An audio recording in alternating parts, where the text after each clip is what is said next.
Blessings, everyone. Blessings, blessings, and blessings. I am excited to be here. Excited to be here with you on tonight. I am Dr. David King, your next Lieutenant Governor. So, give everybody time to get on. Most people are enjoying.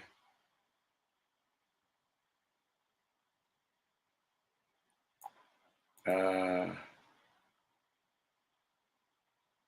are coming in now. So we welcome you all. Welcome, welcome, and welcome. And I call this my virtual meet and greet.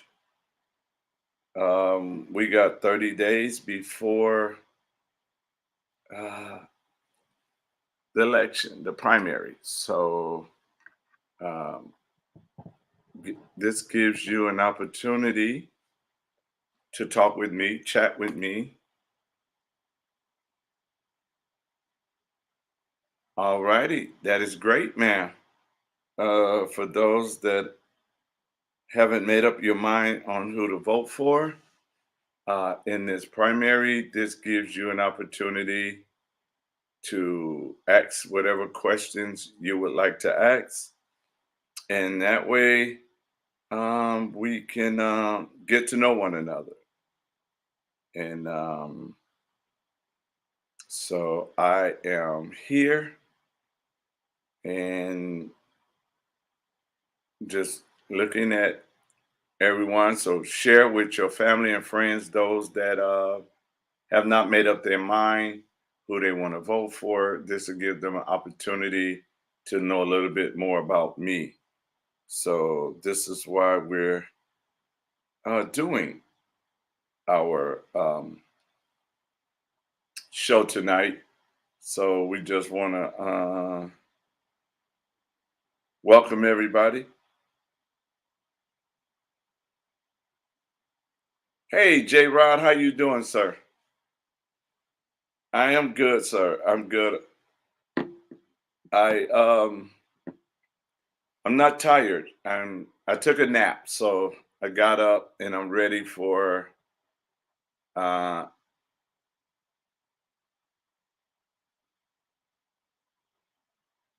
oh wow.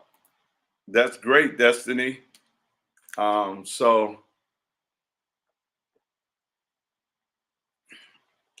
So I got an email today. I want to read it to you guys. Um I didn't know it was coming, but it came, and I'm grateful that it came. So let me get to the email.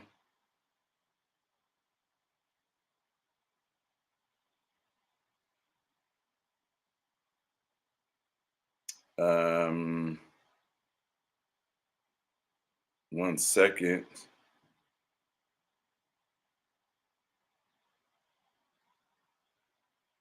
and then I'm going to get to the email that I received today.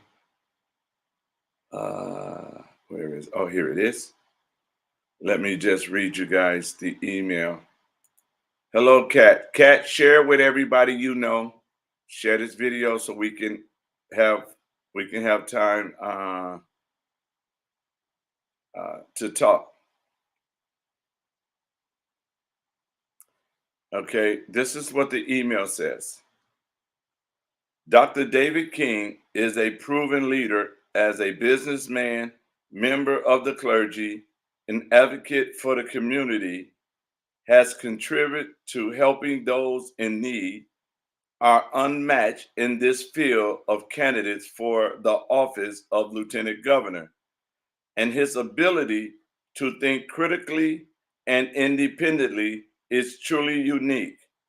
For these reasons, it is a pleasure it is a privilege to announce that the College Republican of UW Wisconsin Milwaukee endorsed Dr. David King for Lieutenant Governor of Wisconsin. So the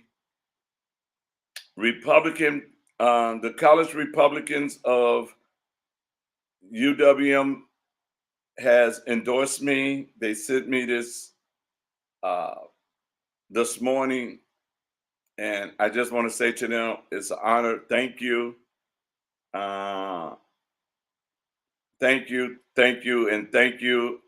I didn't know they was going to do that, but I'm just grateful that they have been watching my life and my work, and they did their homework and they researched all of us, and it is an honor to receive their endorsement. Um, so thank you to uh, Mr. Reed, Brother Reed, who is the chairman of the College Republican at the UWM, University of Wisconsin Milwaukee. So again, that's grateful uh,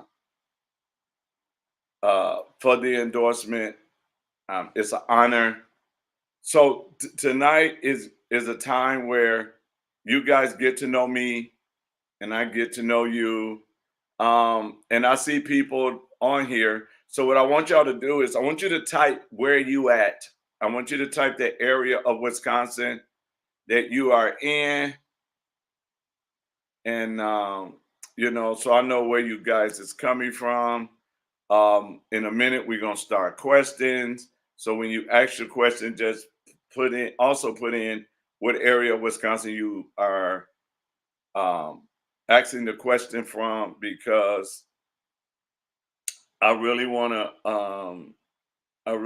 to make sure that this meet and greet is coming from people from all over Wisconsin. I did also send it to some people in Georgia because I just wanted them to be on. And then we're going to go ahead along with some questions. Um, and then we will answer any question that anyone have for me tonight. Um, so just put in where you from, put in, and then if you want, you can start asking questions.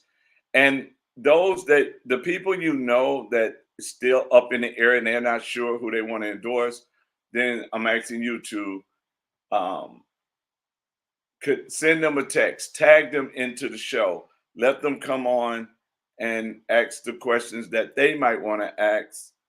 Um, they might want to ask, and I am ready to answer all questions that is coming up. Again, the primary is August 9th, and we want people to, have an opportunity to talk, ask questions, um, share your concerns about the race, uh, your concerns about our state, your concern um, about every anything that you're concerned about in the state of Wisconsin. We want you to share that, and then also, um, once I become lieutenant governor, our show will continue to go forward. That way, we can communicate with the whole state.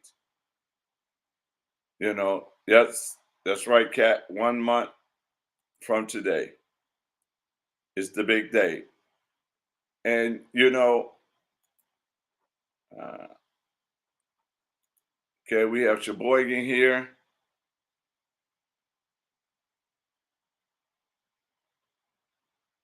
Well, my vision for the first year in office as lieutenant governor, it is to get the legislator to push that DPI race out of the spring into the fall.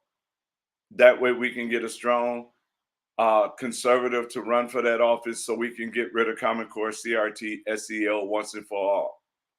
And I also want to make sure that we can get parents their rights back. For me, without parents their rights back and the children are running wild and no control, then we can never get a handle on crime that's in our community, the cars that's being stolen, and children just running wild. I believe that parents need to have control over their children. There's a big law called child abuse that doesn't define the difference between abuse and discipline.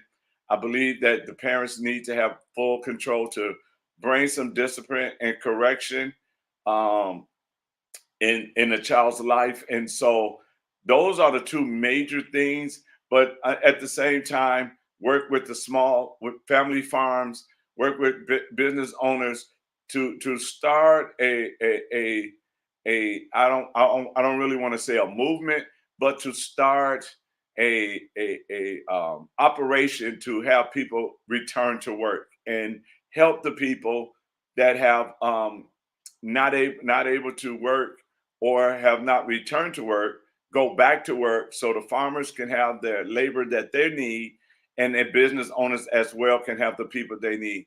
I think also the last thing about with the first year is building that relationship between government and the people again, because I think that is the biggest problem that we have, that the government is not connected to the people.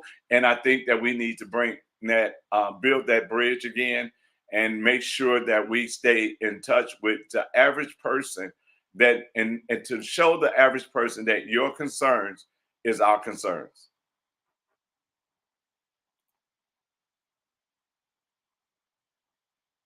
Oxford's here. Good. Thank you.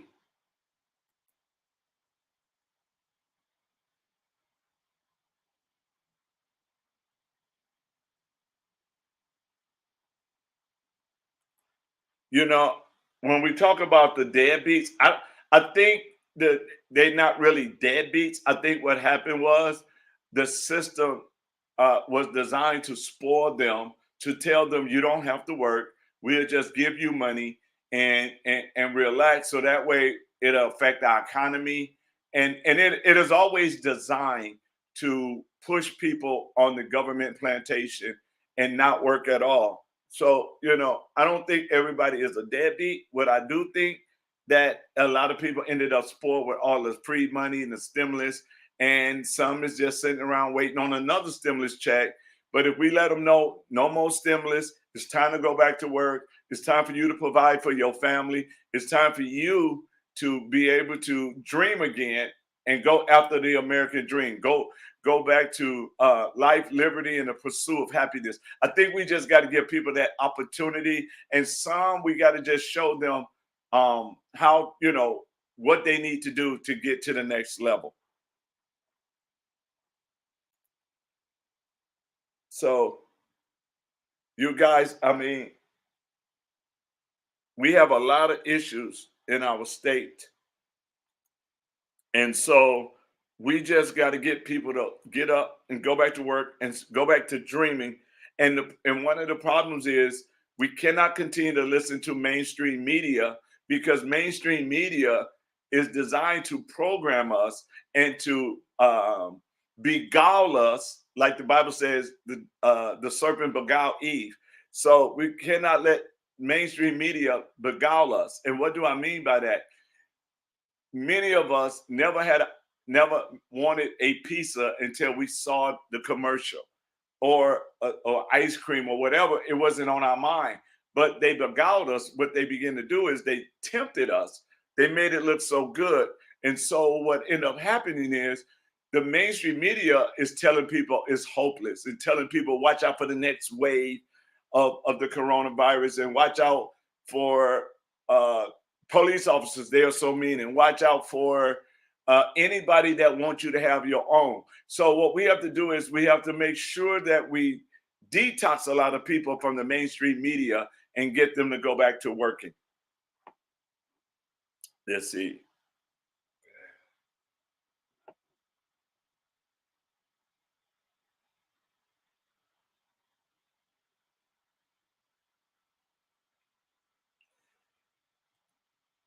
Well, let me address that. You will never have to worry about me going along to get along. That has never been in my DNA, and that will never will be in my DNA. I don't believe in going on to get along. I believe in going in there and getting the job done. I believe that You know, if you go along to get along, then you're not thinking about the people who voted you in office. When you go along to get along, I think you're only thinking about yourself. I'm not going in office to make this a career. I'm going in here to knock down anything that's hindering the foundation and the growth of Wisconsin. See, if the foundation is not straight, it's not solid, then we can't build upon it. See, when you go along to get along, you're building on that old foundation and we get nothing done. My concern is the next 4 generations. So I'm going in to do some things that's going to show them the right way. You know, I don't believe I never in life went along to get along. So I'm not that type of person. I'm that type of person, either do what we say or don't do nothing at all. So going in as your next lieutenant governor, I'm going in as your mouthpiece. I'm going in as somebody that's looking out for you, your children, your grandchildren best interest. I'm not going in looking for a red wave. I'm going in looking for a we the people wave. That we the people finally going to get somebody that's going to really represent us, not represent a party and what the party want, but represent the people and what the people need. You know, we don't need a handout, but we need hand ups. We need people to have an opportunity to grow their business. We need an opportunity to jumpstart the economy. We need an opportunity for people to be able to own a house. I mean, we want people to dream again, and we want our children to dream, to know that they're going to have a better future. I don't want the children to come out of school thinking that is no hope. I have talked to many young people, and some don't even want to bring kids into the world because of the condition that the world is in. So I would never go along to get along, but I will go in there and do what's right for the people that send me there.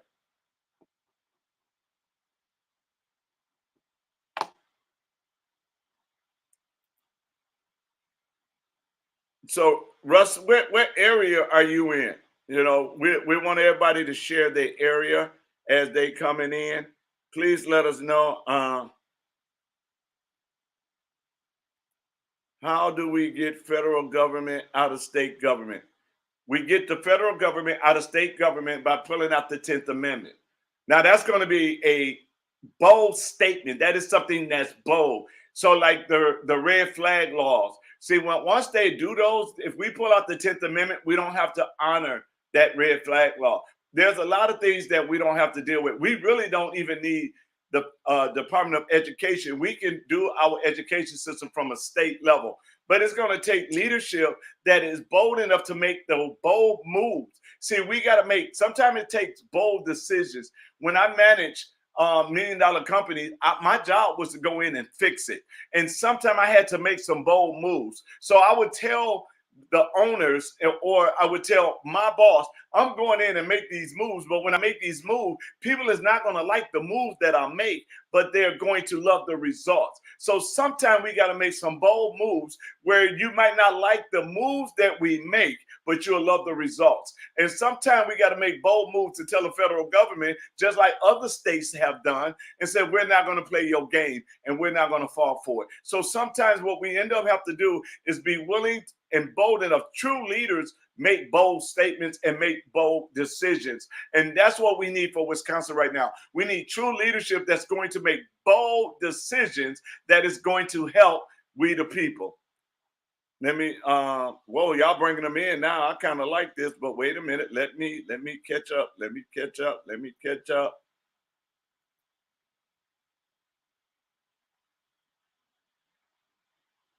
Okay, I'm trying to catch up with y'all. I like this. I like y'all comments. I like your questions. And I hope this helped you guys get to know who I am and why I'm in this race and what we need. Let's see. So, okay, I'm catching up. I'm catching up. I'm catching up. I think I'm catching up. Hold on. Yep. Okay. Give me 1 second. I'm catching up with you guys. Um, because what we need, uh, okay, now let me keep going. Okay. I'm in the Southwest Wisconsin. Big supporter. Thank you for your support, sir. Uh, I don't want the government to have power to shut down small businesses uh, in a pandemic. Okay, let me touch on that for a minute. I, as your next lieutenant governor, will not allow nobody to shut us down again.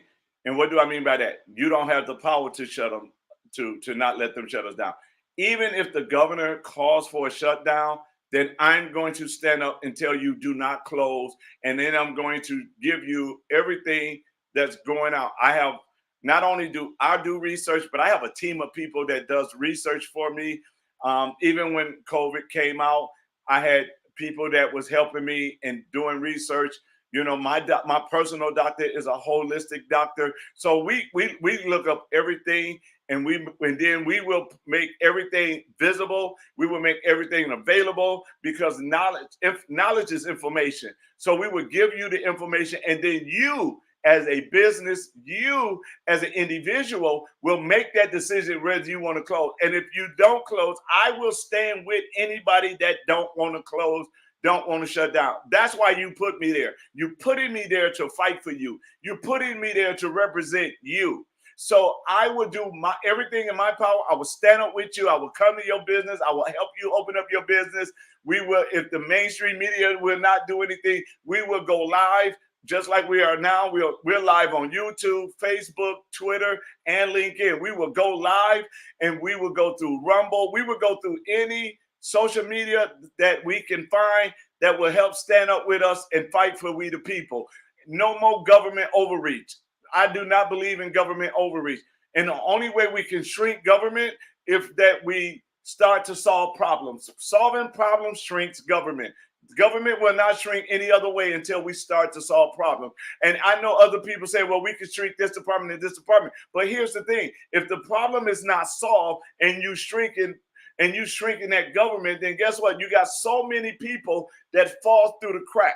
Just like we got so many veterans that's homeless because they fell through the crack. And as your next lieutenant governor, I will be the biggest mouth for the veterans of the state of Wisconsin, and I will fight for them until we have not one veteran on the streets. So this is why we need to do the things, and it takes boldness. It takes boldness. So it will never happen again on my watch. Let me keep going. Okay. I'm in the land of Oz. All right. I'm in Kenosha. I have and I have always told them to vote for you in the primary and then in the general. Thank you so much. Thank you so much. Um, so let's see what's. I'm trying to keep up with you guys. I want to take my time and answer all your questions. I want people to know that none of these questions are pre-programmed. These are just coming from you guys. So we are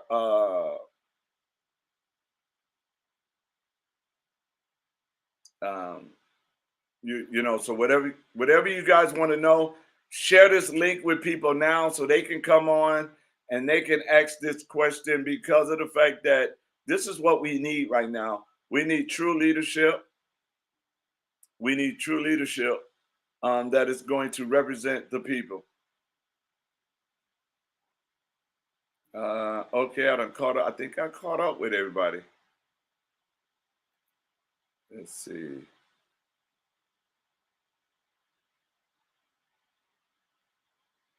You don't know how to ask a question. Okay.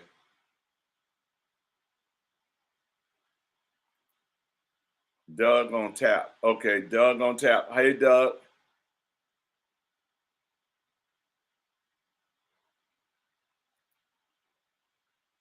Yes, we do. And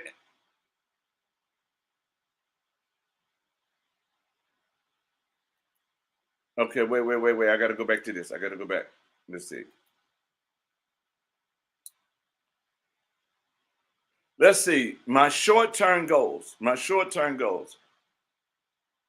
Um, is to take each year and just figure out how to go back to normalcy, right? We got to go back to being normal, having a normal life. So we got to chop at everything that's been already in place that is not the norm. So we have to really be bold enough to go back to normalcy, starting with education.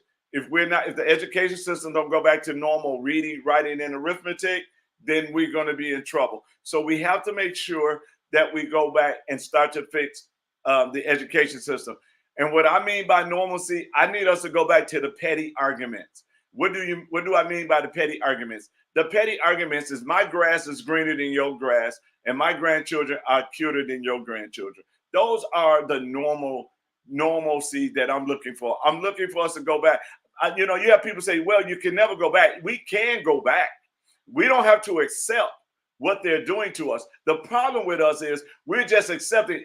Every time they try to change something, we accept it. They call it the cancel culture. But here's the thing, what we used to call it, being blackballed. So in the process of being blackballed, it's the same thing as being culture cancer. But you got to ask yourself a question. Do you rather go along to get along? Do you rather just go along worrying about being counseled? Or do you want to stand for what's right? And do you want to just go back to normalcy? And see, we can go back. And all it is going back to the fundamentals, going back to the Constitution, going back to what God originally had us to do, making the decision on ourselves, and going back to having personal responsibility, not government having responsibility over you. We cannot continue to stay married to the government, and we cannot continue to allow the government education system to define our children. So we have to go back, and I'm willing to take us back if anybody want to go back with me. And the biggest problem is our walls are down, and we got to rebuild our walls. Our spiritual walls are down. Our morality, moral walls are down. So our principles, everything, all those walls are down, and we got to rebuild them. And it's going to take all of us to rebuild them. It's not just going to take the person in office, but it's going to take us. We, the people of Wisconsin, has to come together and rebuild the wall. The walls of morality has to be built. Are we willing to come back together to do that? The walls of our education system is down. Are we willing to come back to do that? The walls of our economics is down. Are we willing to buy from Wisconsin? Are we willing to support businesses from Wisconsin? Or are we just going to continue to just be lazy and go to Amazon and get everything instead of taking a ride and going to our local farmers and supporting our local farmers, our local business owners? We have to rebuild together. We got to all have our mind to work to make our children education system better, because the education system that's messed up, it's not just messed up for Republican kids. It's messed up for Democrat kids, Libertarian kids, Independent kids. So all of us got to have a mind to work to rebuild these things. So this is what we need to do. Okay, let's see. How would you have handled the Kenosha riot? Well, the Kenosha riot, I mean, when you look at the riot, you gotta understand the people that came into Wisconsin to start the riot didn't even live here. And we got to take pride in our community again, to not let people just come into our community and start setting stuff on fire, start bringing bricks into our community, and let things happen. I come out of a neighborhood. You didn't come in our neighborhood and start no trouble. So if we take pride back in our cities and become neighbors again, and building that relationship with our neighbors again, and stop this narrative that the mainstream media is doing to divide us, and just have a cup of coffee and have a conversation with our neighbors to become neighbors again, then we'll know who's in our neighborhood that don't belong there, and we wouldn't have to worry about the riots. So in order to fix the riots, we have to become neighbors again. We gotta start having those conversations. And the sad part about it is, most of us don't even know who all is in our neighborhood, who lives in our neighborhood. Some people don't even know your next door neighbor's name.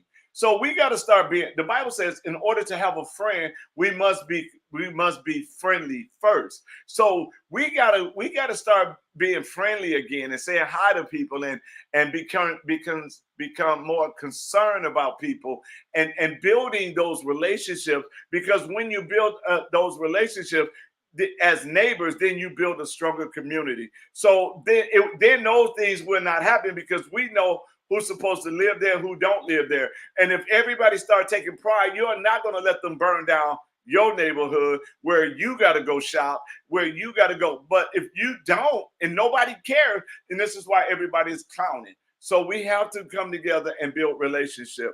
And then we'll never have that again. So let me see. Did I pass up Kelly? Kelly. She said she don't know how to ask the question. What she say? Well, never mind. I guess it'll work. All right. So let me see.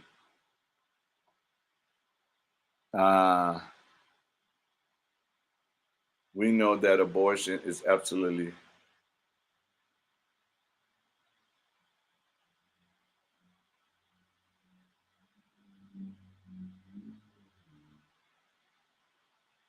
Well, first of all, on this one, you have to understand that a lot of uh, the minority community doesn't understand Black genocide.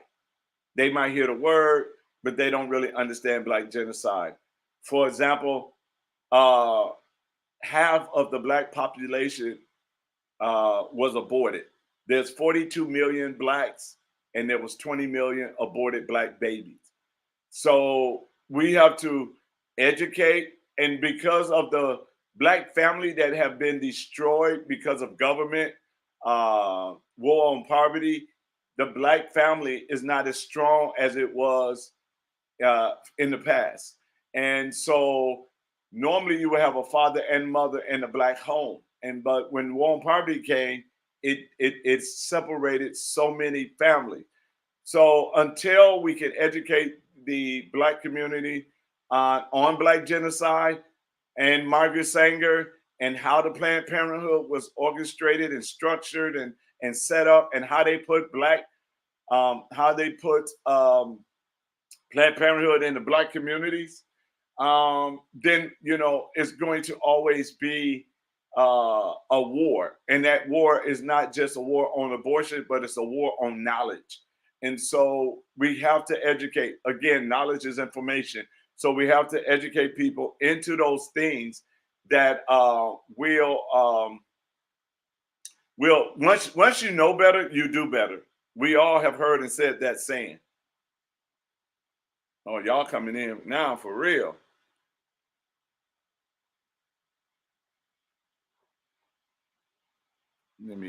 Okay. You are absolutely right. We cannot go back to sleep. Matter of fact, we need to repent for going to sleep. We need to ask God to forgive us for not being concerned. We took freedom for granted. And they got this saying, you don't know what you don't know what you what's the saying? You don't know what's good until it's gone. You know, and a lot of us, we just took our freedom from granted, and now that they're chipping away. Okay, again, our freedom did not go in 2020. They've been chipping away at our freedom for a long time. That's why the Tea Party rose up. And I traveled the state with the Tea Party groups, and we've been fighting for our rights. You had the open carry groups out there that was educating people on open carry. You had people that was out there fighting because they was overtaxing. You had people that was fighting because they wanted to do global warming and cap and trade. You had people out there fighting because of the education system, and you had people fighting that government was overreaching back then. So they didn't just start taking our freedom. We just took our freedom for granted. And now that we woke, we gotta take it back, and then we gotta value. And here's the problem, and we have to just be honest with it. We did not value our freedom. Now that they came for them, now we're like, oh, wait. Now we got to fight for it again. So what ended up happening is we now are starting to value what we almost lost, because it ain't gone yet. We just got to take the piece back that they took from us, but it's not gone yet. So we cannot go back to sleep just because you put a Republican in office. You cannot go back to sleep just because um, you the person you wanted in office is in office. But you also can't walk away if the person that you vote for don't get in office. You still got to help fight for that freedom. You cannot go away. You cannot not vote. You cannot not fight for freedom because the person you didn't want to get in. None of us stopped watching basketball because our team didn't make it to the finals. Nobody stopped watching the Super Bowl because your team didn't make it to the Super Bowl. You still participate. And this is what we need from people. We need people to participate in every single thing when it comes to our freedom. So we cannot go back to sleep, and we have to stay up. Okay, let me see. Let me see. Y'all got them coming now. I like this. I like this. Hold on. Hold on.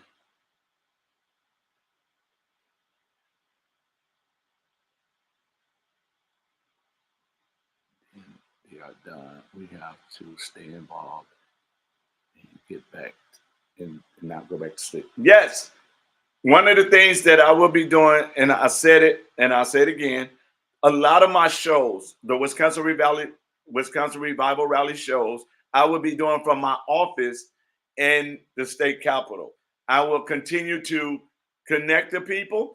If I see something coming down the pipe that I don't like, I'm going to let the people know. I'm going to make sure that everybody is aware. When I start fighting against it, I'm expecting people from across the state to join me in that fight. So we will stay united. We will stay together. We will be able to do things where we as people will continue to stay involved. And I will be continuing to travel in the state, educating and listening to the concerns of the people, because I want the government to stay connected to the people. I want the government to stay connected to business owners. So I will be that adapter to make sure that stay happening. So yeah, we will continue to do shows, and I will have state reps on the show, and they will talk to you about things that's going on, and you will be able to ask them same questions that you guys are asking me. It doesn't go away. All it is we have one of we the people on the inside that's going to take care of us. So yes, let me good evening, sir. Let people know what side of the state are you on.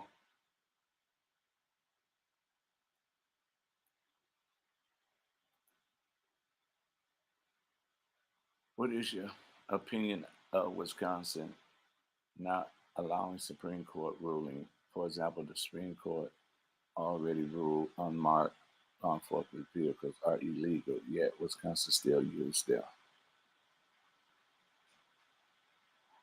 Well, my thing is we have to address certain things. I know that they ruled it, and we got to address it. But that question shouldn't come to me. That question should go to the top cop.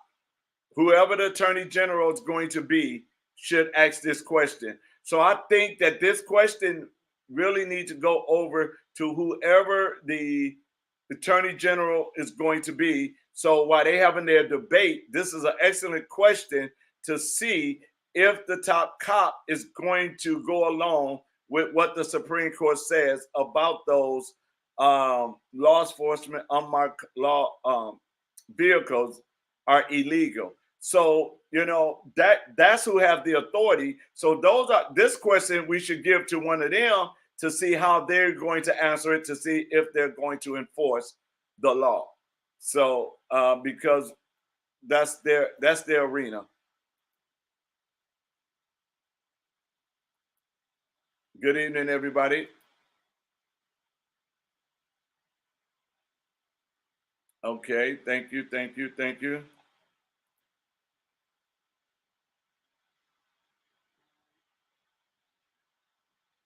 Any other questions? Because the thing about it is, and the reason I'm doing this is because let's see, Miss Elaine, if you can tell us what part of the state you are in, that would be great. Let me see, did everybody else? Miss Rita, if you could tell us what part of the state that you are in, that would be wonderful. I think everybody else did. Um, but that would be wonderful. So that way we can know everybody, and because I want to make sure that this meet and greet.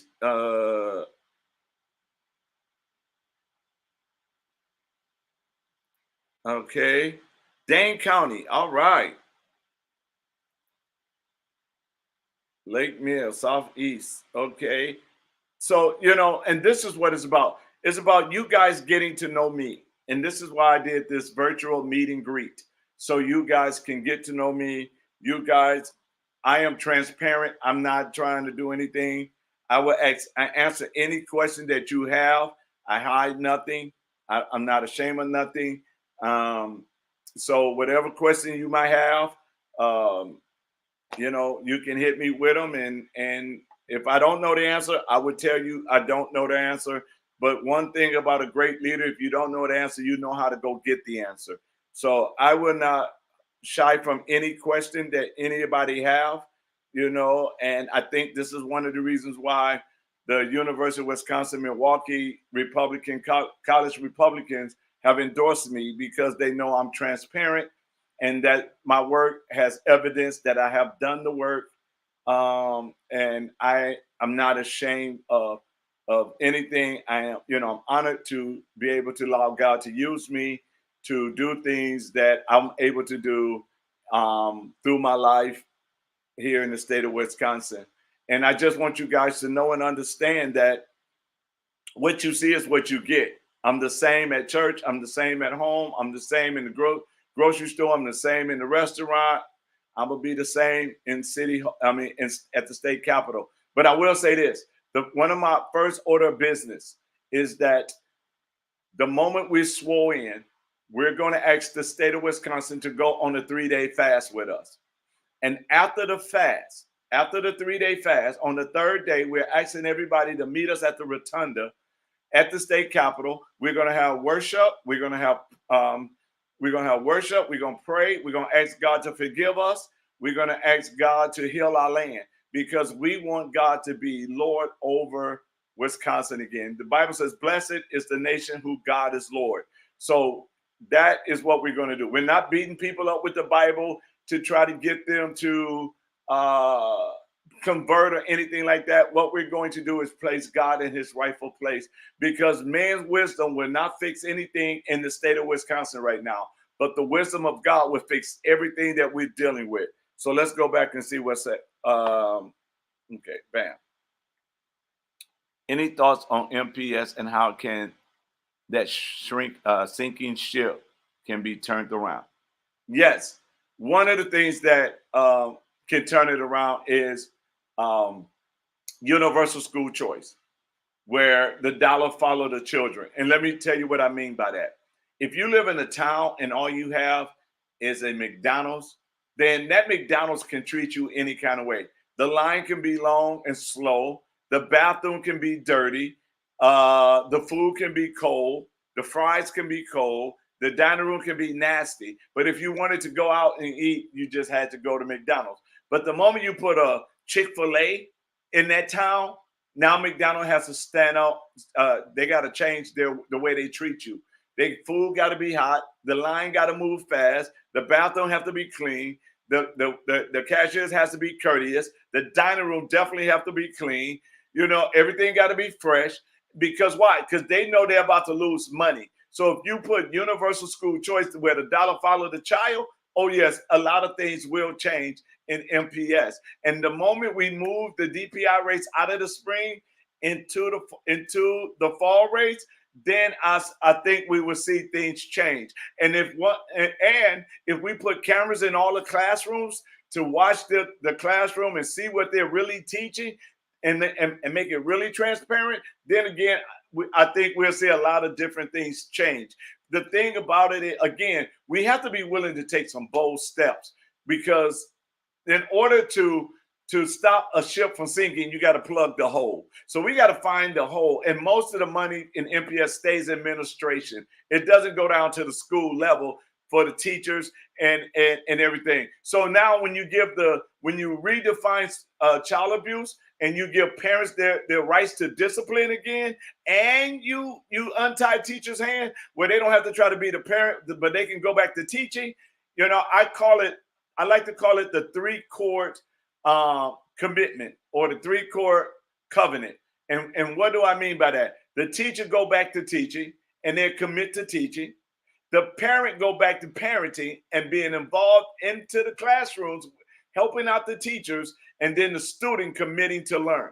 If we do that three-chord covenant, I guarantee you our children will be able to compete with anybody in the world, because the teacher can't do it alone. The parent can't do it alone. We need all three involved in that education so we can give our children the better education. So let me go up and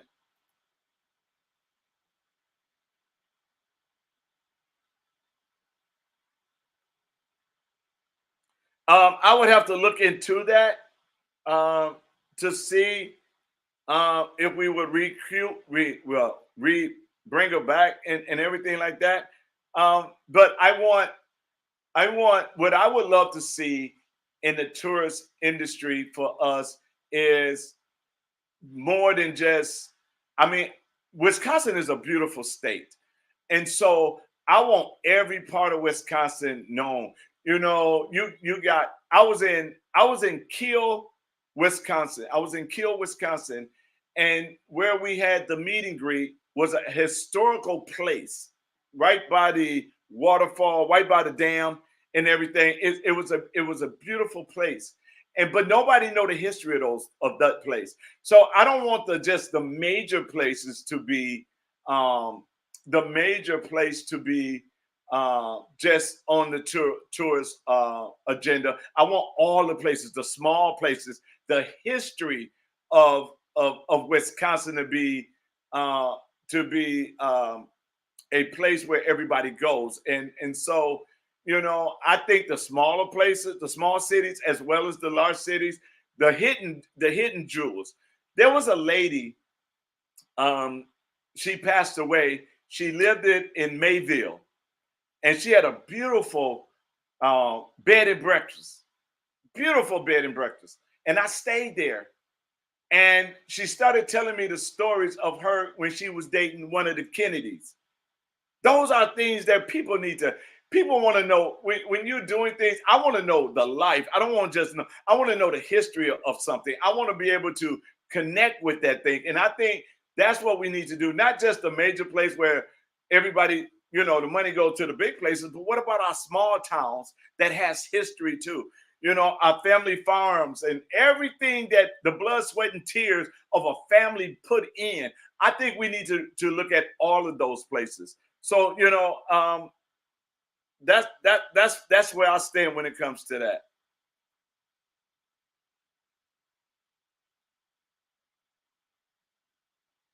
Yes, I travel around the states and I listen to people. I love knowledge. I love information. I love when I did the dairy breakfast, talking to the farmers and looking at a daily life of a farmer. And sometimes I think what we need to do is we need to go and walk in somebody else's shoes and so we can understand. See, everybody doesn't understand the inner city. Everybody doesn't understand Milwaukee. So many people are afraid of Milwaukee. But come and just spend a day, an average day in Milwaukee, and you don't have to walk around with your pistol, because it's, yeah, we got some driving crazy with the cars, but you don't have to do it. Some of the most sweetest people are in Milwaukee. So, sometimes you just got to sit down. It's all about relationship. Everything is about relationship. You would never know me and I would never know you until we sit down and have a conversation. And sometimes we're not going to agree on everything, but that's okay, because God made everybody unique and he didn't want us to be robots that we agree on everything. But, right where I live, I got neighbors on both sides of me. And in the wintertime, I would shovel both of their snow in the wintertime. And then some days I'll come out, they have already shoveled mine. So it's about building that relationship. And this is what we have to do. We have to sit down and we got to listen, not talk at one another, but we got to learn to listen to one another.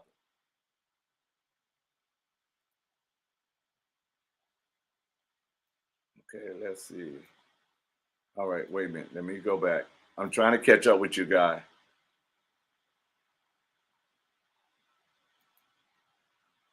Can we have a Christmas tree at the state capitol? Well, let me just put it like this. If they can put a Pride Fest flag on the state capitol, then we should be able to have a tree for those who like tree in there. But I don't like the pride flag on the state capitol. I don't think that it's appropriate for that. Uh, you know,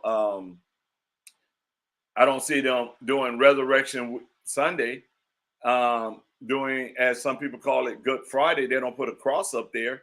So I don't think you should put a gay pride flag up on the state capitol. I think that whatever you decide to do in your personal life, leave it alone. And I mean, that's your business. But as far as you pushing it on everybody else, then I got a problem with that, because we're not going to go and a ban. And so we're not, I I don't see nothing wrong with having that. We got to respect everybody, but I don't believe in, certain things. And that's just me. And I told y'all I'll be totally honest with you. Thank you. Let's see.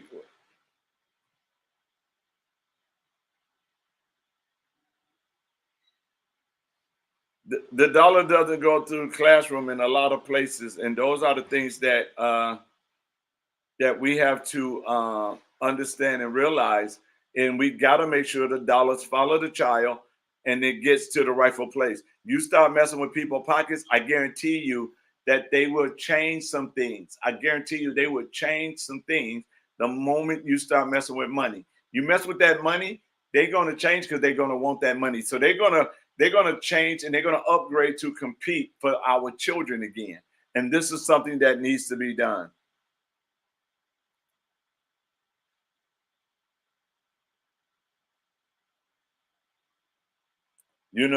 When I went up to Pepin, it's interesting, because I came the way where you have to go around Minnesota to come into Pepin. So I'm for the people, and I would go anywhere somebody want me to go. But I knew I couldn't be everywhere, so this is why I did the virtual meet and greet, so everybody across the state can ask me questions and get to know me. Because you got to understand, we got 30 days for you to make the most best serious choice in the state of Wisconsin right now in order to turn the ship around. We have to have true fighters in office, because if you don't have true fighters in office, if you don't have people that's going to stand up for we the people, and everybody holler we the people, but come on, I'm talking about real fighters, real people that have evidence, that have the experience to take on the heat. Because I really don't believe, and this is, if I would have thought that there was a true leadership, and I'm not talking against nobody in my race. I respect everybody. I love everybody. I don't like everybody's ways, but I love everybody. But the reality is this: if I had to choose, I would want to choose somebody that's going to fight for my children, for me, and help make some bold decisions in the state of Wisconsin. We cannot do what Einstein called insanity. We cannot keep doing the same thing, thinking we're going to get a different result. We cannot keep voting the same people who have already been in office in another office, thinking we're going to get something different. It's not going to happen. And we just got to be honest with ourselves and realize that, and not just just go along to get along, or just because we like somebody. When I'm going to a fist fight, when I'm going into a battle, when I'm going into war, I am not going to go get somebody that I like. I'm going to go get somebody that I know going to get the job done. You know, if I go get a bodyguard, you know where I'm going to go get my bodyguard from? And I'm going to say this to y'all so y'all will understand this thing for real. If I'm going to go get me a bodyguard, and I'm gonna be honest with y'all, because I told you I'm gonna just keep transparent for me. I'm going to the hood, and I'm gonna go get somebody that I know got my back, that I know gonna protect, that I know if we get into a battle, they're gonna battle with me. I'm not going to get nobody when the fight starts, they run. I need some fighters. And you guys, that's what I'm telling you. I am for you. I am a fighter.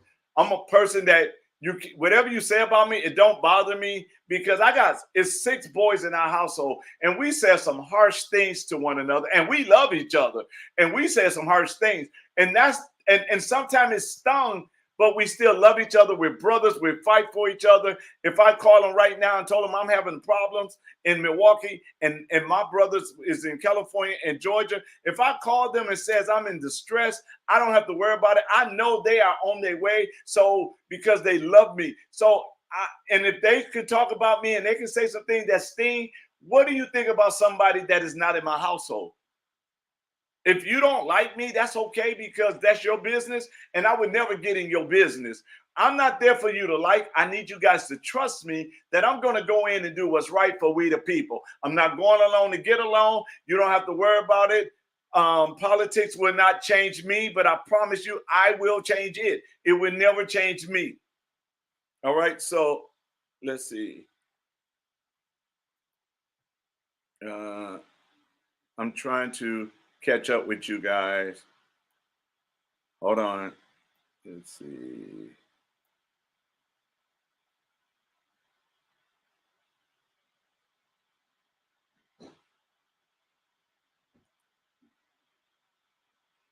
Yes. Now, CB, was that the name of the bread and breakfast that I was at? Because I can't remember the name of it. I used to live in Dodge City, in the town of.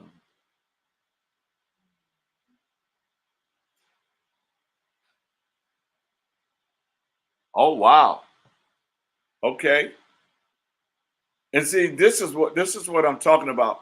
You know, we can learn from one another. We get information from one another.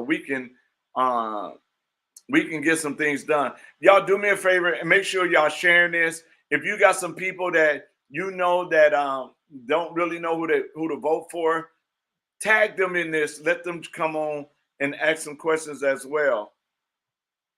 Let's see. Have a friend who turned in old Greeley in Mayville into their home.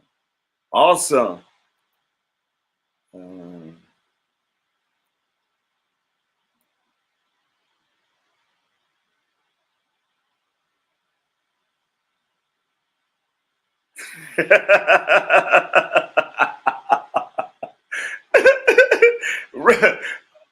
Rusted, you is always welcome to my church. You are always welcome.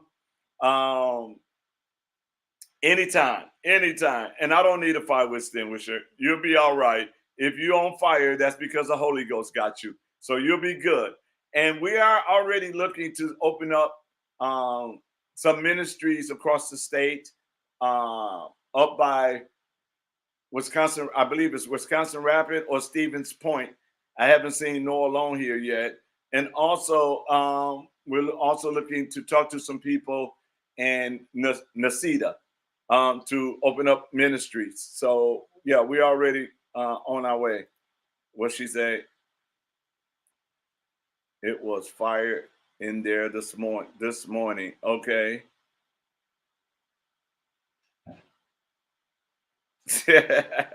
All right. Let's see.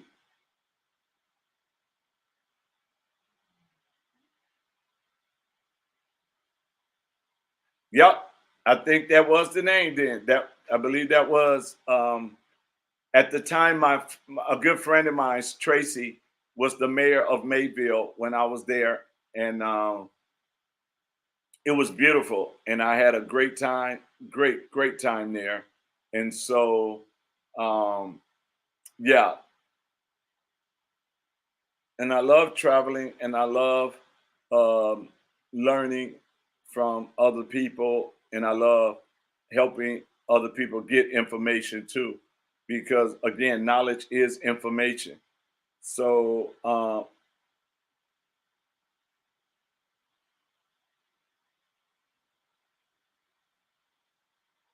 see now y'all getting funny now. Um,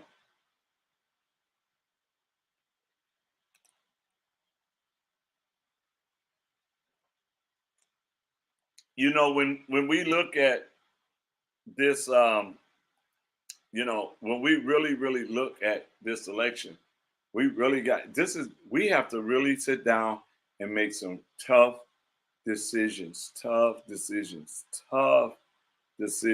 we have to be willing to make, because you guys, August 9th is saying what you want to go up against the Democrat Party.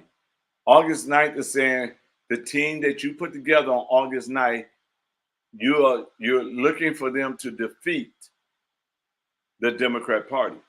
And so you have to take your time. You have to move your emotions out of the way to make a serious and conscious decision on really who to vote for.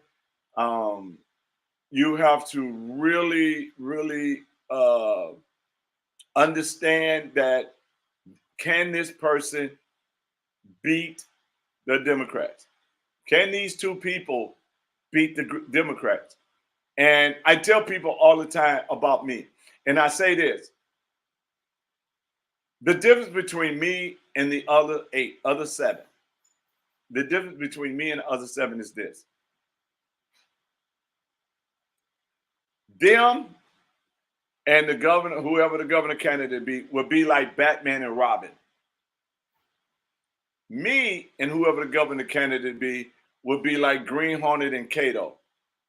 I'm Kato, and and there's a lot that comes with me as the next lieutenant governor. There's a lot of things that can be said by me that I don't think nobody else is bold enough to say. There's a lot of things that can be done because I already know what we need in most places, and and so I think that you know what we need to do is really sit back, really think about it, okay, and weigh out the pros and the cons, weigh out, if I do this, if this person go in, can this person handle the Democrat machine? Can they handle the pressure that the Democrat machine is going to throw at us? And you got to remember also, you have to also remember one thing: seven out of the eight of us are putting up a image of who they are. All right. They're putting this image before you to get you to vote for them. Right. And then, you know, and then I never make an image. What you see is what you get. But here's the thing: if that image, if all you voted for was an image, when the Democrats come in, they're going to tear that image up. They're going to destroy that image. They're going to expose that image. They're going to deal with things that I hope, you know, people can handle. Because if you're not being real, if we're not being real with you guys now, if we're not being real with you guys now, if we're not letting you know now the things that we're dealing with, then the Democrats are going to go ahead and use it. That's why when I first got in the race, I told people the only thing that I owe, and the only thing you're gonna find on me, I owe some back child support, and it's the rears. My daughters are all grown. I'm just paying my ex-wife the rears. So I'm paying off the rears. So that's the only thing that's on me. But if you ain't, if the Democrats can come at you Um, the Democrats might try to use the rears, but they might not. And the reason Democrats might not touch my rears is because majority of their voters owe rears. Most of their voters owe back child support. I just met a man at an event. Where was we at? Was it Cottage Grove? No, not Cottage Grove. It was up in the Dane County area. And he said, I know what you're going through. I just came out of it. He says, I thought when we had got back together that there was no more child support, but the system had me still on there. So my child support was steady going up. My interest was steady going up. And so I had to come back and get rid of all of that. So there's not just black people who have reals and child support. Everybody that's in that system. So I don't hide anything, because what you see is what you get. You get a fighter.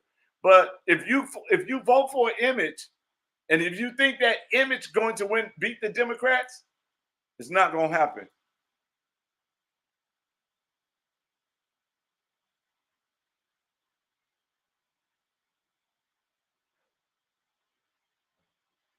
Let's see.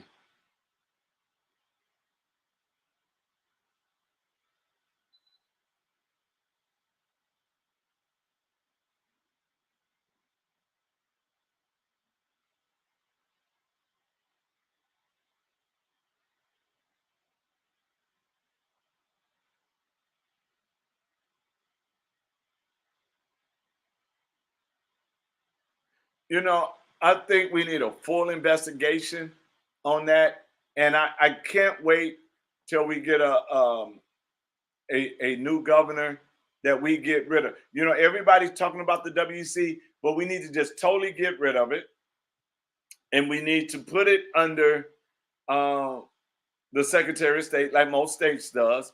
But at the same time, what we need to do is fix it, make it so plain that nobody can trip over it. That if we put a third grader in that office, that third grader know exactly what it says, the duties are, and nobody else can go about it. And I was told by someone else that that's another area where a lot of people go in there and vote for them, and so we need to watch that. We need to allow.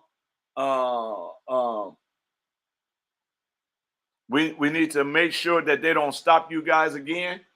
I think we need to make sure that everything become fair. Everything become fair, because, like I said, I was a victim in 2010 of voter fraud, so I know it personally. I experienced it. So I think we need to really address that.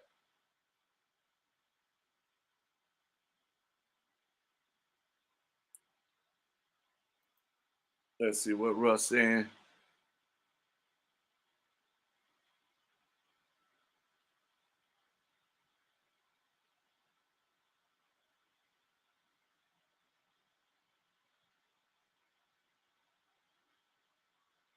Well, everybody always holler they're for election integrity, but are they for election integrity in the general election? Because I have seen some stuff during this primary that it wasn't no integrity at all.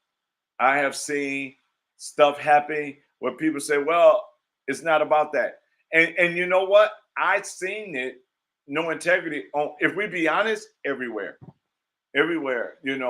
You got people say election integrity, but when it comes to allowing candidates to speak, they don't allow all the candidates to speak. That's not integrity.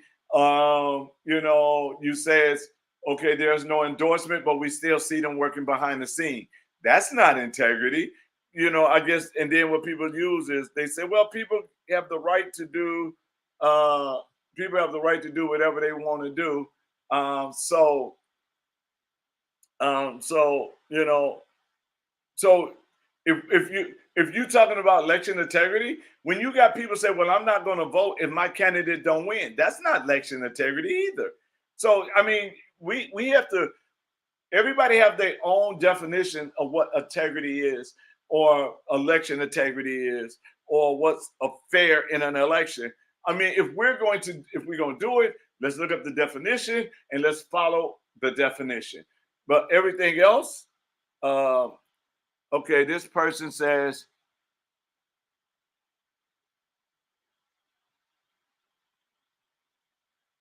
okay, whoever this is, I need you to, I'm going to take that down. I need you to put your name on here because your name is not coming up.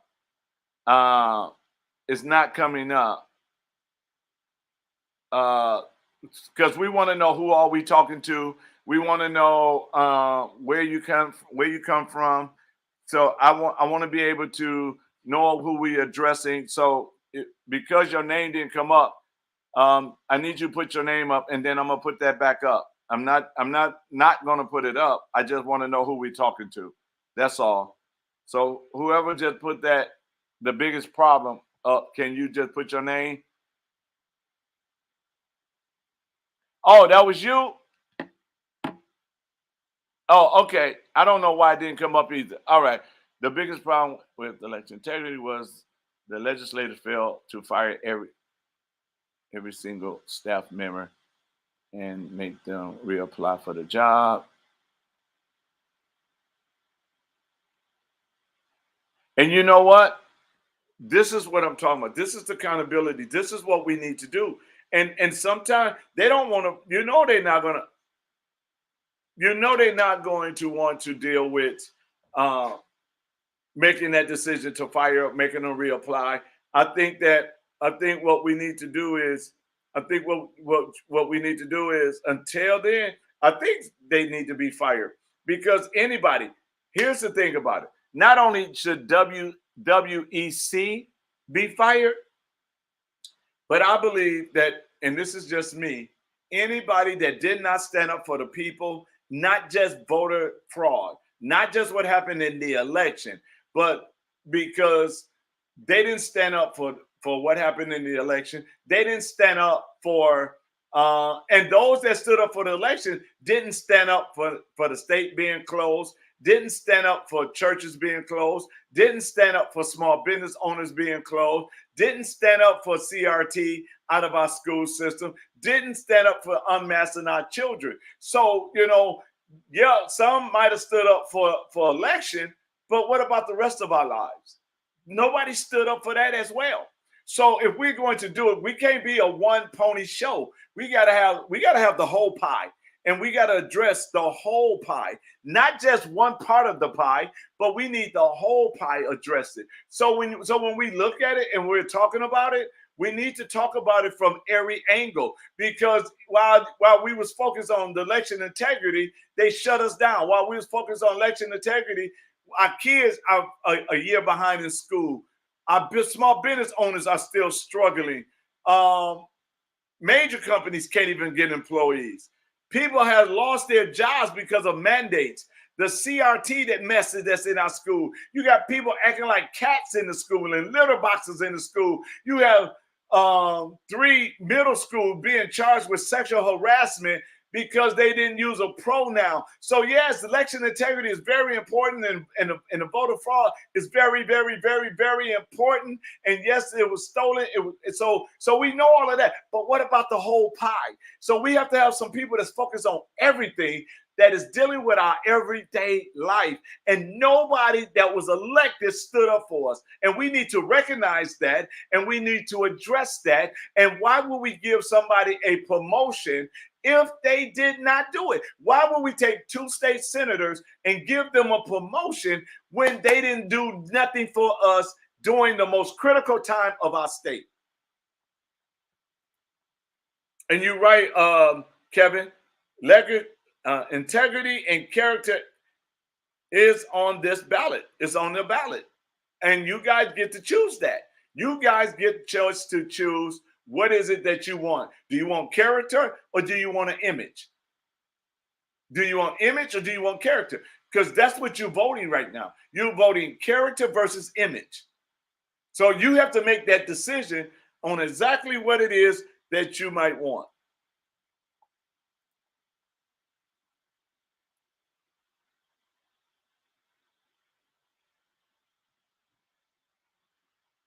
Well, I mean, and they do stuff like that, but that's okay. You know, we know what we got to do. I tell people this, listen, I know that I don't have home field advantage in this race. I never thought like that. My mind never thought like that. I took this race. I played basketball for a long time, and so I took this as I'm going to somebody else's home. So when we played on the road in basketball, we knew it was going to be 8 versus 5. We already knew that. We were playing the 5 people on the court, the 2 referees, and the fans. So we already knew that we have to steal the momentum. So we had to work harder than the home team. And we understood that. That's why my mindset is the way it is. And that's why I go hard the way I go hard, because I'm not looking at it as, okay, I'm top dog and I'm fit. No, I'm going in this because I don't believe nobody is hungrier than me to represent you. That's how I'm looking at it. And that's how I go hard the way I go hard. And so character and integrity is on the ballot. And I would not lie or pretend to be something that I'm not just to win your vote. I tell people this is what you get right here. I'm not going to try to speak eloquent. This is me right here. I'm not going to compromise and say things that I think you want to hear so you can like. That's not who I am. This is who I am right here. So I'm going to be real with you because I want you to be real with me, knowing that we got somebody that's going in there to represent me, my family, and that way he's going to help protect my small businesses. He's going to protect our children. He's going to protect our family farmers. He's going to go in there and make sure that everybody is taken care of. Everybody. Oh, I don't know why my name. Okay. Let's see. All right, I'm catching up, you guys. Let's see.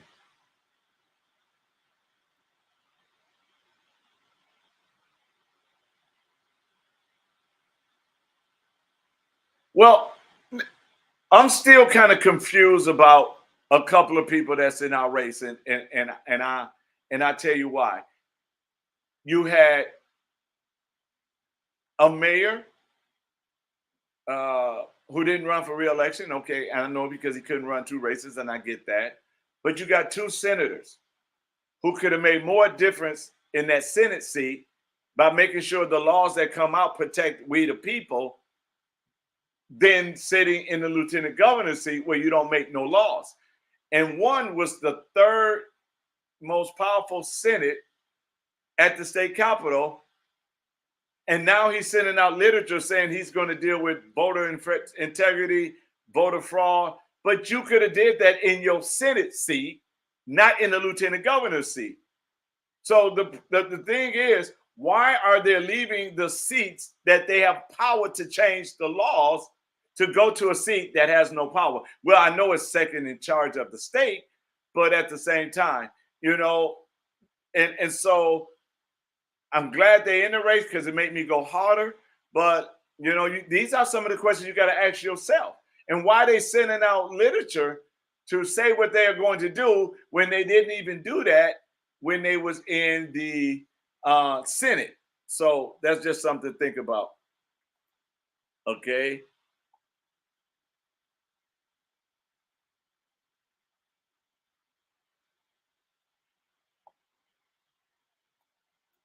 Oh, wait a minute. Let me go back up. Hold on.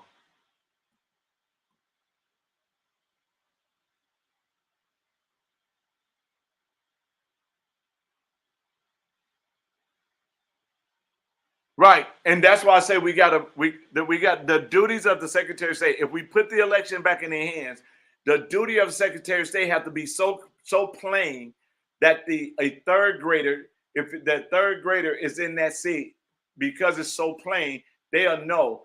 And with the Secretary of State race, that race is kind of, making me wonder too, because of the fact that you have another person who's a state assembly who gave up a seat that make laws to go to an office that does nothing. It's not even guaranteed that the governor is going to put the power back in the hands of the Secretary of State.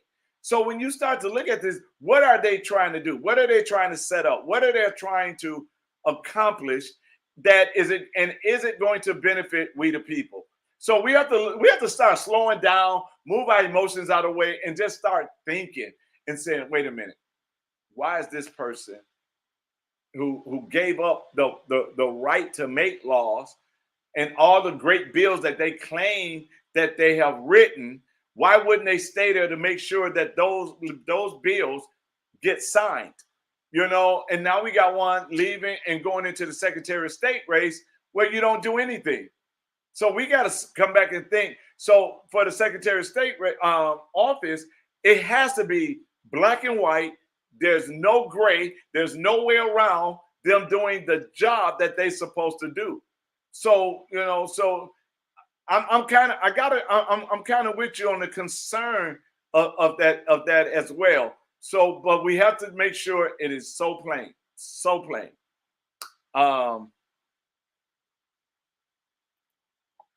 Let's see.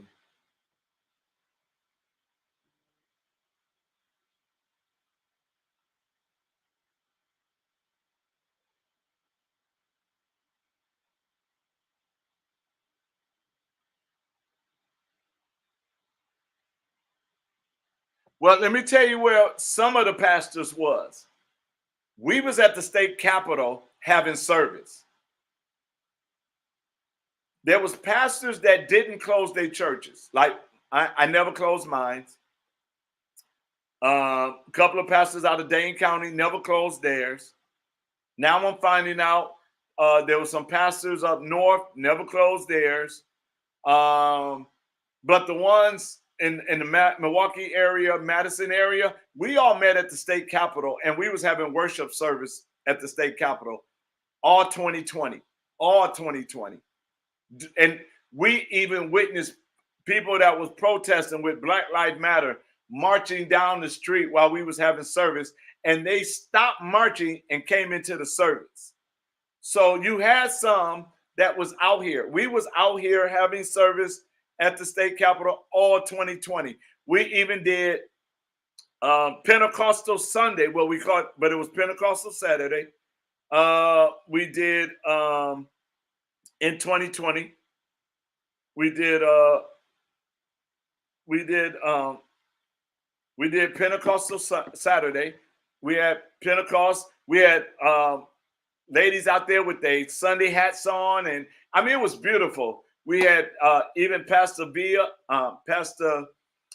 we call him Pastor V. He was singing his white praise dance. We had Pastor Candy and her praise and worship team. We even took states to the county, to the courthouse in Milwaukee. So we had pastors that was not paying the shutdown no attention, and we had service. So it was a lot of us that was also having service out there. I can vouch for that. You don't tell us what we want to hear. Okay. Oh, so you're throwing at me. Okay, keep it up. I like that in you. Let's see.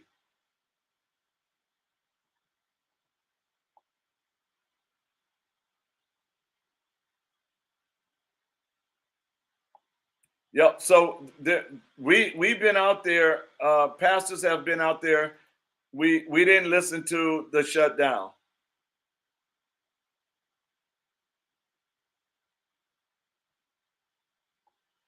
Well, Kevin, I promise you, I will not ignore the people. That's why I put my personal phone number on my literature. People can call me. I will answer, and we can talk. There has been people across the state that have been going through some stuff, and on the campaign trail, I stopped to help connect them to what they needed connection with. It's not just, it's about helping the people. People will call me and say, I had a phone call in the middle of the night where a grandson got arrested, and I got up and I made a phone call and woke up an alderman And Alderman Tracy, I thank you for all you did to help us, and everything was taken care of. Everything turned out well.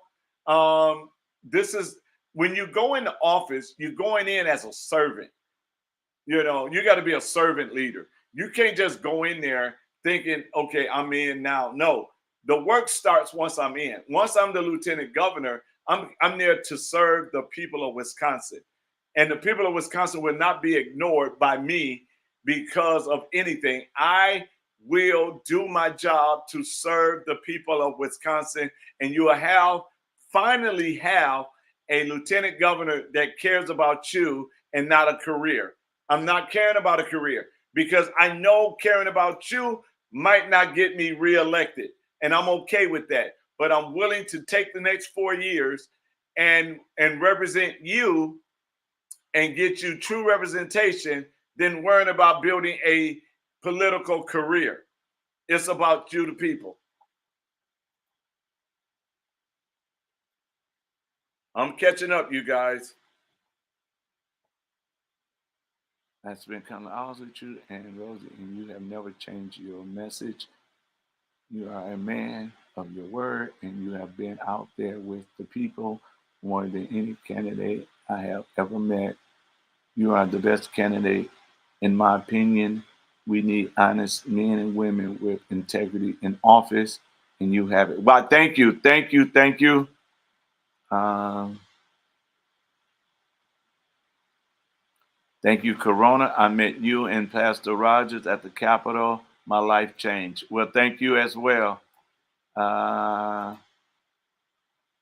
Thank you for not closing your church, which I had known I would have tried to attend.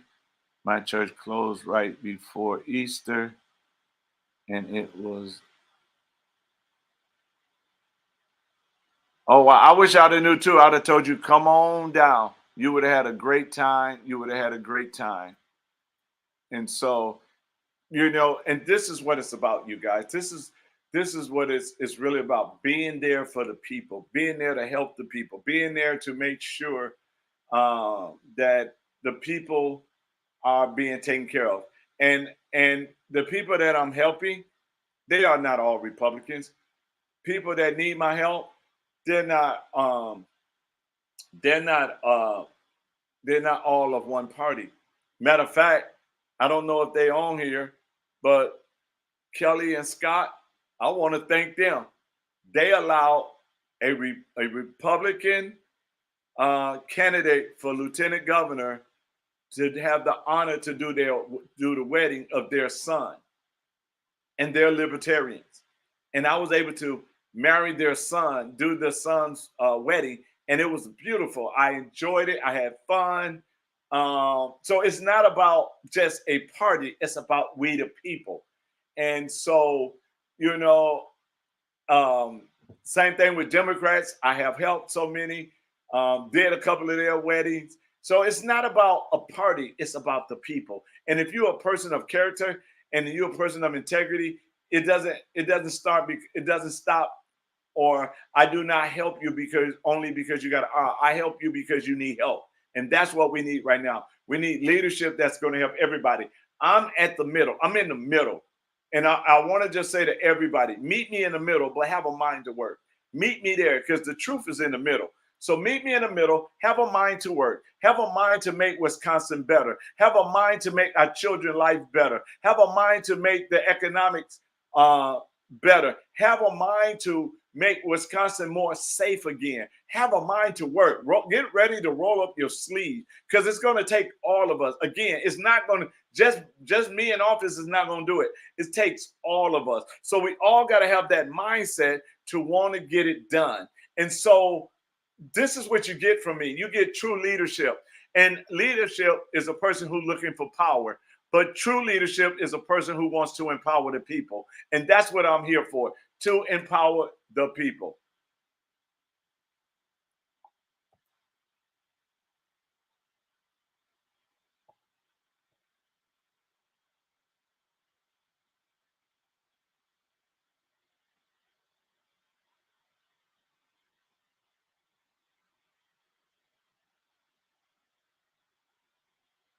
Well, you're right about that.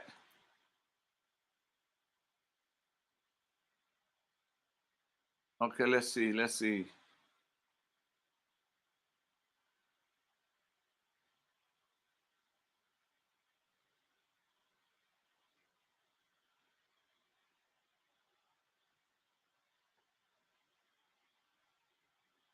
You're absolutely right. We got to stop making people say, "Well, if you ain't on our side, we can't." No, no, no. We have to make sure that we are there for everybody, and you're not just going in office to be the governor for the Republican Party and the lieutenant governor for the Republican Party. You're going in to be the lieutenant governor and the governor for we the people, for every single person. And this is something that we have to understand, realize, and this is something that we need to take in consideration. Who can, as lieutenant governor, whose message will resonate with all the people? In order to beat Evers, the message got to resonate with all the people. You can't manipulate everybody. You can't deceive everybody. You got to be able to resonate with all the people, and that's what we need lieutenant governors for. That's a strong lieutenant governor that can help the governor deliver the message that will resonate with all the people, because you got Democrats that are sick and tired of the Democrat Party because they failed them. You got independents, you got libertarians, you got the Green Party, you got people that just want real people in office that's going to do real work for we the people. And this is why it is so important that we have a lieutenant governor that can resonate, his message can resonate with every single person. Every single person. And again, I will never tell you what you want to hear, but trust me, I'm definitely going to tell you what you need to hear.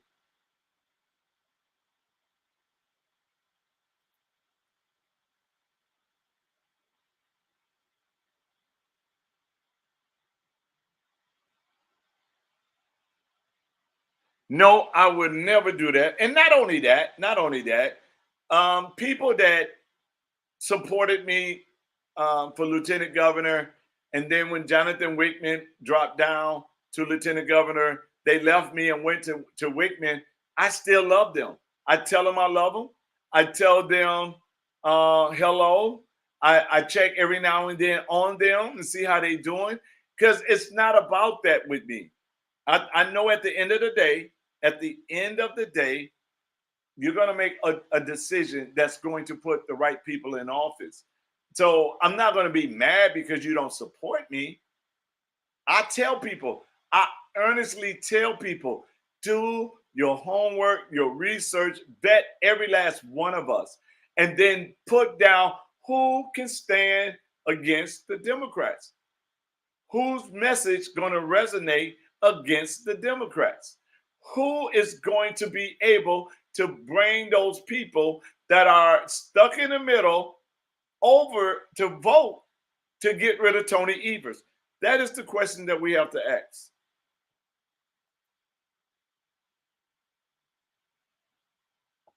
Really, Kevin?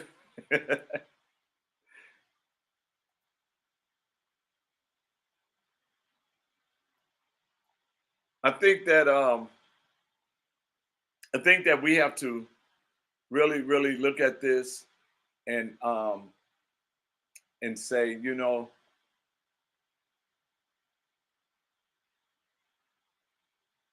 when we go to, the reason I do this right here, we can interact and you guys can ask me anything, and I share with you no matter what. Again, none of these questions is stripped a script. Everybody just acting from their heart of what they believe in or what they consider.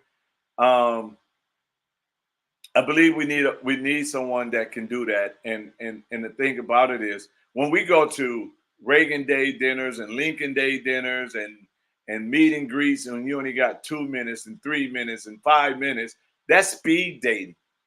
And the danger of speed dating is you get someone and you don't know if you got a fatal attraction or not, or you get someone and you'll be like, how did I get in this mess? And so these are why I do my shows. This is why I do virtual meet and greets, because we got people on here from across the state, from the top west, southwest to southeast, from the land of Oz, Sheboygan. I mean, Dane County. I mean, we got people all over, and so this is where we can all have time to get together and know me as the candidate. And this is what you see is what you get, and and get a chance to ask your question on what you feel that and your concerns when it comes to me as a candidate running for lieutenant governor to support and represent you. So, and this is why I do this, and I love doing this. I'm enjoying doing this. I'm telling you, I love it, and I am happy that you guys are participating. I'm asking you again to share it, share it, share it with your friends, share it with the people. Uh,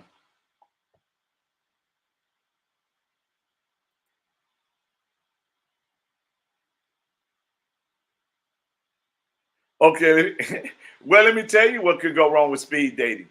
You be dating, you do speed dating, and in the midst of speed dating, you didn't check to see if they had an Adam apple, and next thing you know, you're dating a man and you thought it was a woman because you didn't do your research.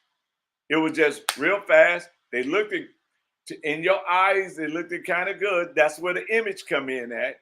But then when they take everything off, and you're in trouble. So you don't want to, you don't want to speed date.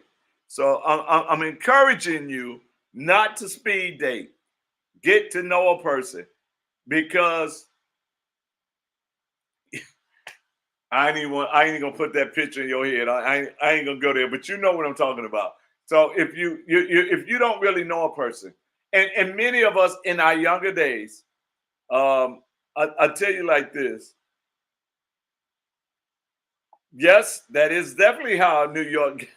That is definitely how. I'll give you an example, and most of us have probably experienced this or not.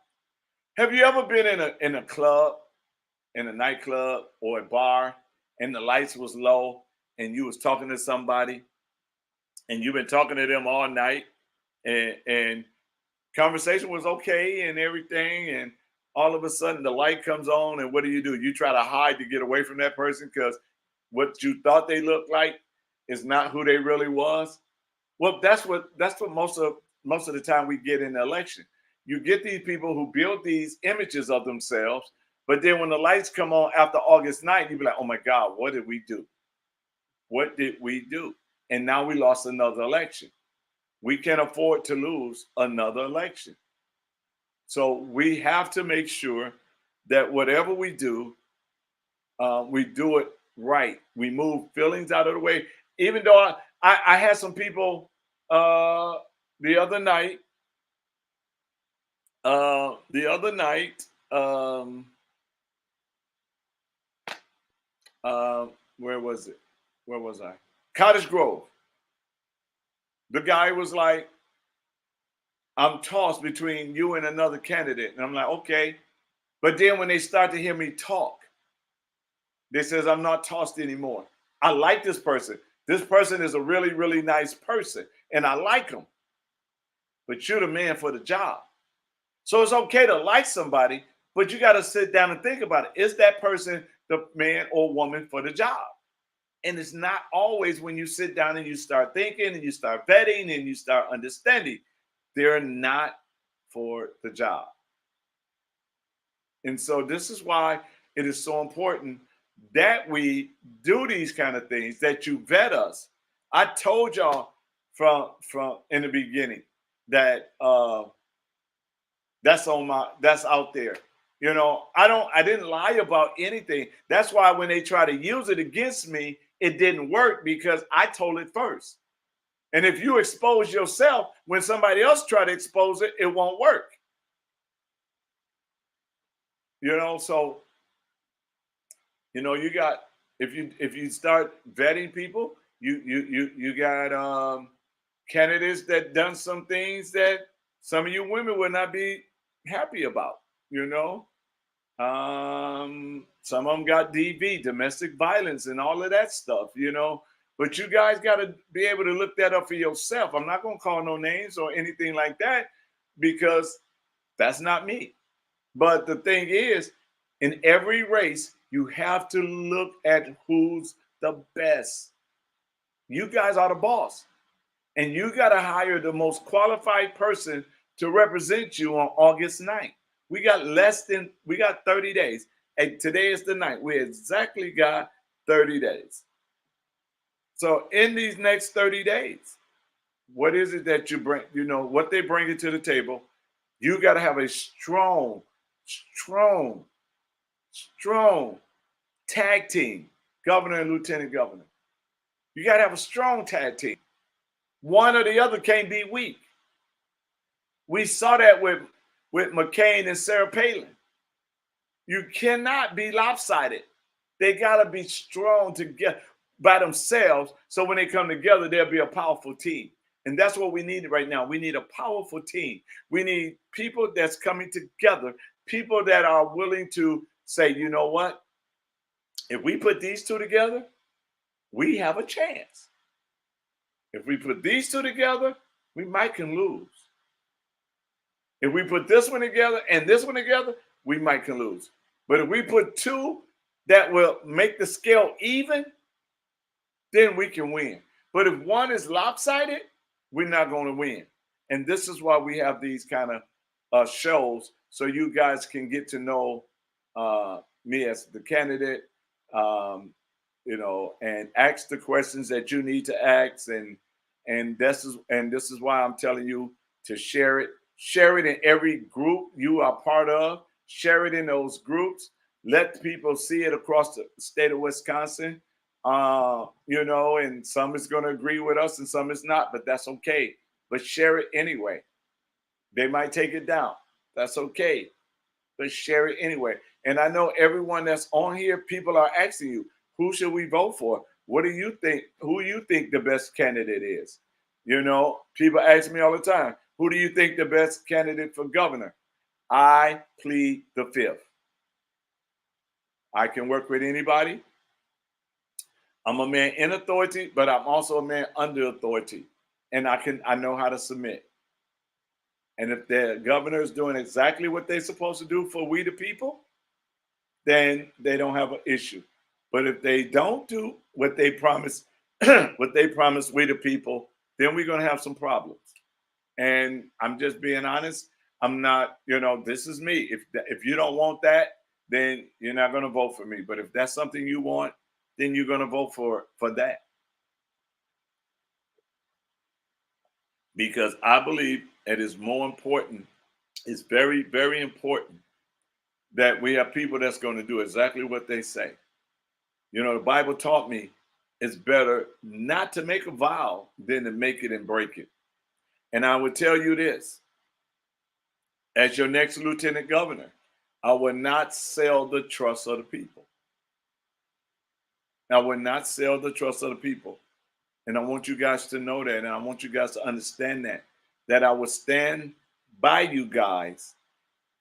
I will not do anything that will sell your trust. That I would never do. As a pastor, as a man of God, I only fear God. I only got to answer to God because at the end of the day, the Bible says, what profit a man to gain the whole world, but to lose his soul? Or what would a man give in exchange? Excuse me. What would a man give in exchange for his soul? I am not doing it. And I just want you guys to know it. All right. I love you guys. Is there any other questions before we leave? I'm here to answer your questions. So if you got any questions that you want to ask, this is the time. This is the time to ask me, and I will answer everything you would like me to answer. Uh,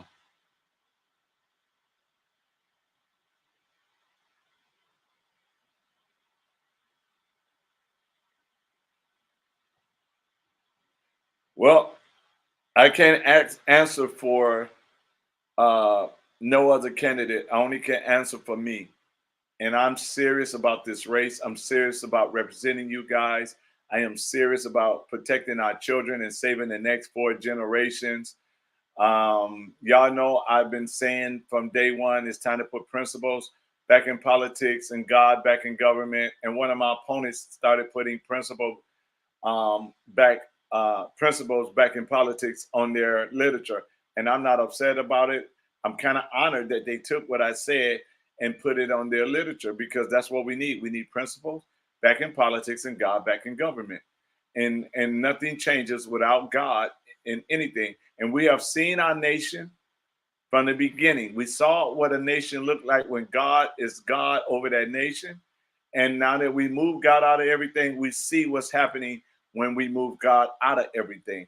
So we just got to choose. Do we want God back in government or do we just want to have government with man's wisdom? Because it's not going to work that kind of way. So, this is what you get. This is what we stand for. We don't apologize. I would never apologize for being me. I would never apologize for being me. The moment I stop being me, I apologize all day long. But I never apologize for being me. Let me see.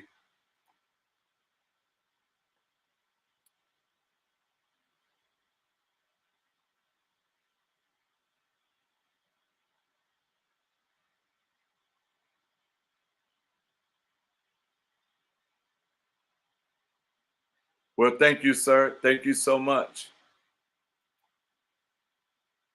Thank you too, ma'am.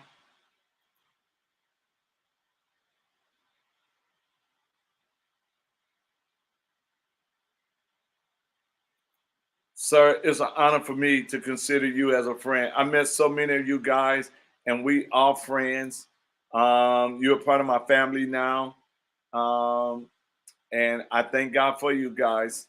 Everybody, me and my wife love you guys. We love interacting with you guys. We love that you guys are a part of our lives. We're blessed to have you guys, and we're blessed that God chose us to be here right now running for lieutenant governor. um, it's an honor, and we have prayed over people during the campaign, people that were sick in their bodies, and they got healed. We have, uh, um, how should I say this? Was able to help people and be there for them, their families, their friends. You know, we didn't say we'll help you once we get in office. This is our life. This is something we do on a daily basis. We help anybody we can and everything. And so to us, it was an honor. You know, it's an honor to do that. It's an honor to be there for you guys. And so we don't take this lightly. I don't take it lightly. I mean, there's a lot of things that have been sacrificed, but I know God got me on.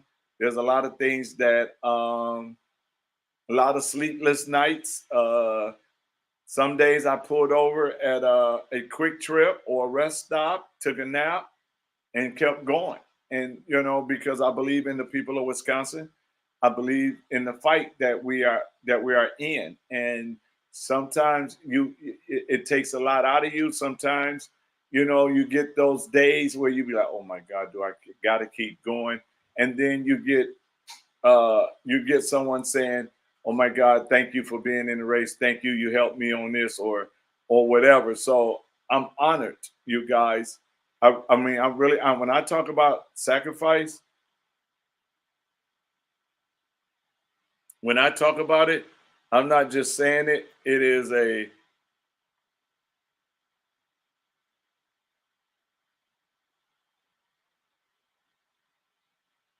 yes, and I just believe in being that help. I can't talk about being a help. I got to be the help now. I can't wait until I'm in office to want to help. People are candidates that needed help doing doors for the spring election. I I did. I went and did doors for them in the spring election to make sure, that but it, and it wasn't no hidden agenda behind it. I didn't take none of my literature.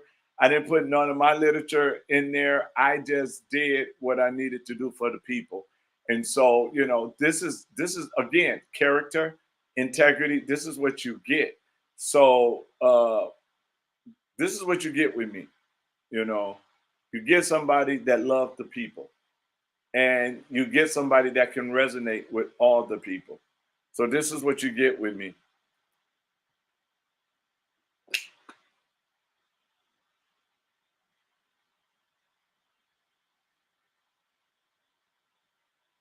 That's right, sir.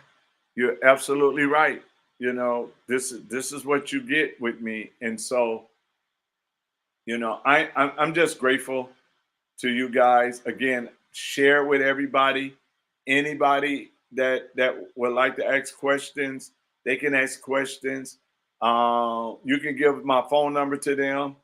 They can ask me a question. Again, my life is an open book. There's nothing to hide.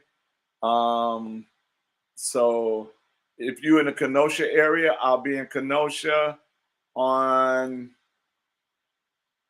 July 13th. July 13th, I will be in Kenosha. Kat, if you still on here, type in where we're going to be on June 13th. I'm going to put the flyer up today. But you guys, this is all about, or Kelly, whichever one can put it up. We got less than 30 days now. This day is almost over, but we got less than 30 days to make the right decision, to put together the right team that can beat Evers. You might like another candidate right now, but you got to be honest with yourself. Move the emotions out of the way and say, can he beat Evers? And sometimes we got to be real. I know we don't want to be real sometimes because reality sometimes it stings, sometimes it hurts. But we really, really have to ask ourselves, can the person I'm supporting go in and help beat Tony Evers? That's what we got to ask ourselves. And to be truthful, the Democrats in Milwaukee on their radio shows are not talking about any other lieutenant governor candidate but me. And I don't even know why they're talking about me right now. We still in the primary. But they're trying right now. Why? Why is they worried? Why is they worried? And they done their homework. So they're trying to figure out, okay, what if somebody, let's see which one come out. How do we handle that person that's coming out? Which one is going to be the biggest threat?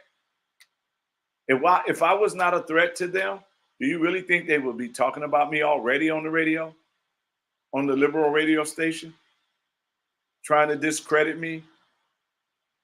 Do you really think so? Nah, they wouldn't.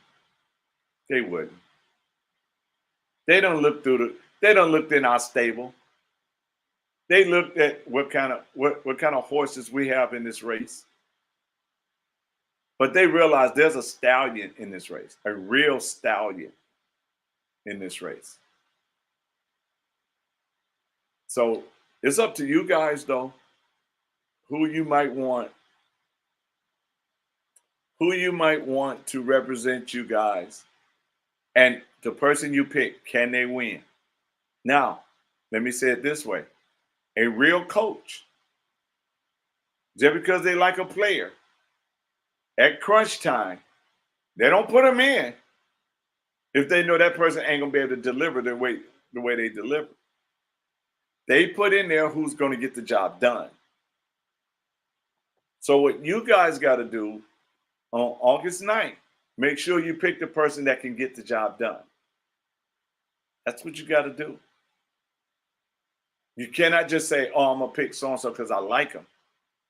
The person that you like, can they get the job done?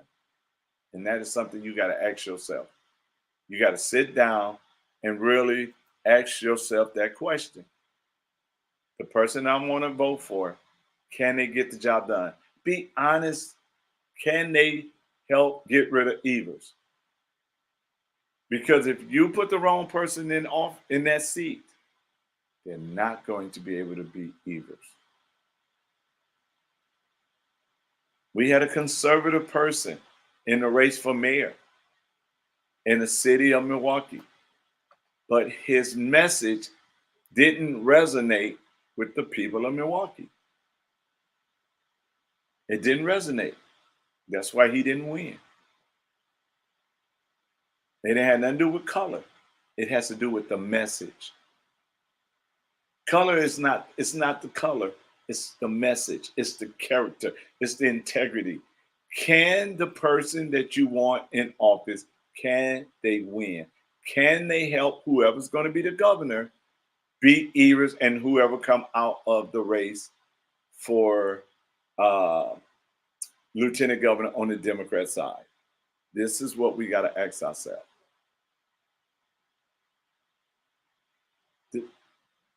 This is what we got to ask ourselves. This is something that we have to be honest within ourselves. Is the person that we're putting there can get the job done? Not, I just like them.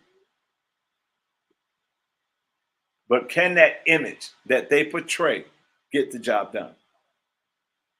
All right, we got 5 more minutes. Anybody got any other question or comments you might want to put up?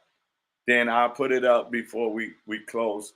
I just wanted to thank you guys for being part of this 2-hour meet and greet, virtual meet and greet. We're going to do a couple of more. I love doing these. I love trying to interact with the people of Wisconsin. So you'll know this is exactly what you're getting right here. So if you want to make any comments or if you want to ask a final question, then I am opening it up to you guys. So let me know. Just put it up on the screen. Again, I thank you guys. Please share, and share. I can't stress that enough. Share, and share. So because this election is very important. And I know we hear that all the time. But putting a fighter like me in office, and I'm going to steal this from Donald Trump, what do you have to lose? Putting a fighter. Now, we don't put nice people in office for a long time, but putting an agitator and a fighter in office, what do you have to lose? Nothing. But I just want you guys to understand that. I want you guys to realize that as your next lieutenant governor, we will shake the house. We will make sure that we get some things done. We will make sure that the people of Wisconsin will not be forgotten for until the next election. We will connect government with people and the people with the government. Businesses with the government and government with businesses. So with that being said, I want to thank everybody for tuning in. I want to thank everybody for asking your questions. I want to thank everybody for participating tonight from across the state. This is Dr. David D. King, and I am your next lieutenant governor. 30 days. 30 days. Share with everybody that we come out August 9th. God bless.